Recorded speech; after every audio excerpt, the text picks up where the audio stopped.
नमस्कार दोस्तों, wild life wonders channel पर आपका स्वागत है।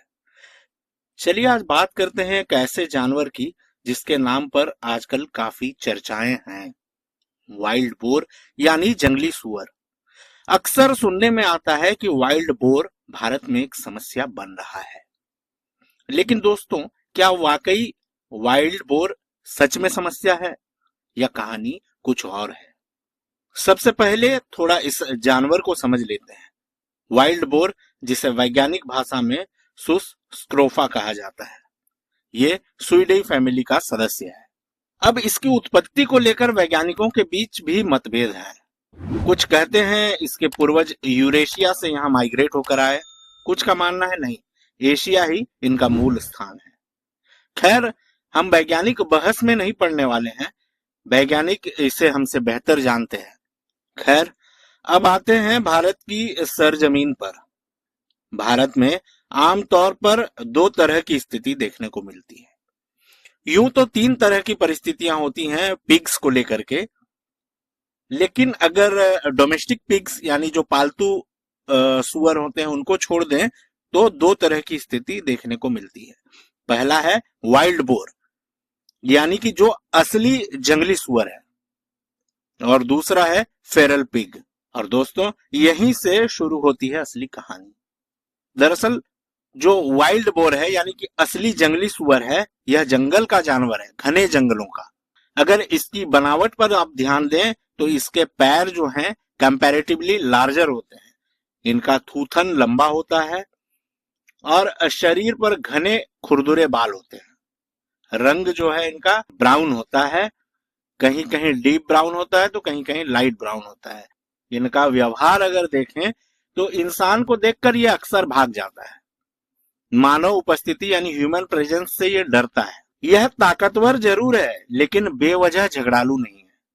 हाँ, अगर आप इसे घायल कर दें या पकड़ने की कोशिश करें या अचानक से इसका सामना आपसे हो जाए तो यही जानवर जो इतना शर्मीला और इंसानी प्रेजेंस से डरता है, यही जानवर आपको चीर फाड़ भी कर सकता है, क्योंकि यह बेहद शक्तिशाली भी होता है। अगर बात हम करें फेरल पिग्स की, यानी उस सुअर की जो खेतों और गांव के आसपास दिखता है, खासकर उन खेतों के आसपास या उन गांव के आसपास जो जंगली सीमा से सटे होते हैं, उनको फेरल पिग्स कहा जाता है। असल में यह वही सुअर हैं जो कभी इंसानों द्वारा पाले गए होंगे, कभी किसी के बाड़े में, किसी के घर के पास, और फिर किसी कैप्टिविटी से निकल गए और फिर निकलकर ये खेतों, झाड़ियों या नदी के किनारे वाले इलाकों में चले गए। वहीं अपना जीवन शुरू किया, वहीं ब्रीडिंग किया और धीरे धीरे बन गया फेरल पिग।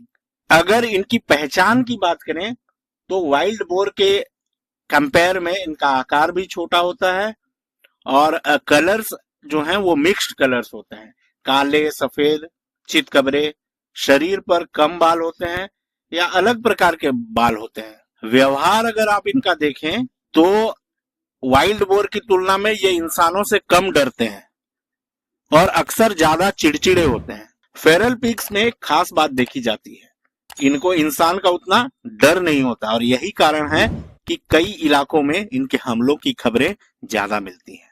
ग्रामीण अनुभवों में अक्सर सुनने को मिलता है कि बरसात के मौसम में जब ये झुंड में इकट्ठा होते हैं और किसान के मकई के खेत या झाड़ियों में अगर किसान चला जाता है तो ये हमला कर देते हैं। कई बार गंभीर चोटें या कभी कभी जानलेवा घटनाएं भी रिकॉर्ड में दर्ज हुई है। अब आते हैं सबसे संवेदनशील हिस्से पर, यानी कि किसान।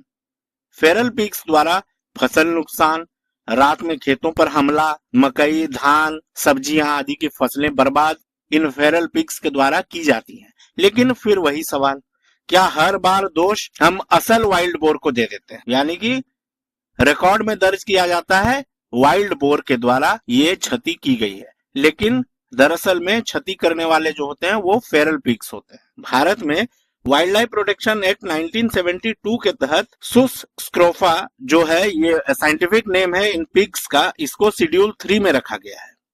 अब यहाँ एक उलझन पैदा होती है कि सुस स्क्रोफा में शामिल है वाइल्ड बोर, फेरल पिग्स और घरेलू सुअर यानी डोमेस्टिक जो पिग्स होते हैं जिनको पालतू सुअर कहा जाता है वो भी आते हैं, और उनका भी साइंटिफिक नेम शुष्क स्क्रोफाई ही है। तो आम आदमी के मन में सवाल उठता है कि अगर किसान अपना पालतू सुअर जो जिसको उसने पाला है उसको अगर वो रखा है घर में, तो क्या उस पर भी वाइल्ड लाइफ प्रोटेक्शन एक्ट लगेगा? अगर फेरल पिग खेत में नुकसान कर रहा है तो उसका क्या प्रावधान है? तो यहाँ पर कानून की स्पष्टता की आवश्यकता महसूस होती है। ग्रामीण और शिकारी अनुभवों में अक्सर बातें कही जाती है। कुछ फेरल पिग्स का मांस, विशेषकर नदी किनारे वाले में, गंध अधिक बताई जाती है। नर फेरल पिग के मांस में तेज गंध की चर्चा ज्यादा है। अपेक्षाकृत मादा का मांस बेहतर माना जाता है। खैर, यह विषय सांस्कृतिक और कानूनी संवेदनशीलता से जुड़ा है, इसीलिए इस पर ज्यादा बात करना उचित नहीं। कुछ क्षेत्रों में यह भी कहा जाता है कि फेरल पिग्स और वाइल्ड बोर्स आपस में मेट कर रहे हैं, ब्रीड कर रहे हैं, जिससे कि हाइब्रिडाइजेशन की संभावना बढ़ जाती है, जिससे उनके व्यवहार और बनावट में बदलाव देखे जा रहे हैं। खैर, ये कुछ छोटी मोटी बातें थी इन दो पिग्स के बारे में, इनके कंफ्यूजन के बारे में। लेकिन अब भी जो सबसे बड़ा सवाल सरकार और नीति निर्माताओं के सामने खड़ा हुआ है वो है कि असली वाइल्ड बोर का संरक्षण कैसे हो, फेरल पिग्स का प्रबंधन यानी मैनेजमेंट कैसे हो, किसान की सुरक्षा कैसे हो, और कानून में इन तीनों प्रजातियां जो है पिग्स की, इन्हें अलग अलग किस तरह से परिभाषित किया जाए। तो दोस्तों, हर सुअर एक जैसा नहीं होता। वाइल्ड बोर जो है वो प्राकृतिक वन्य जीव है।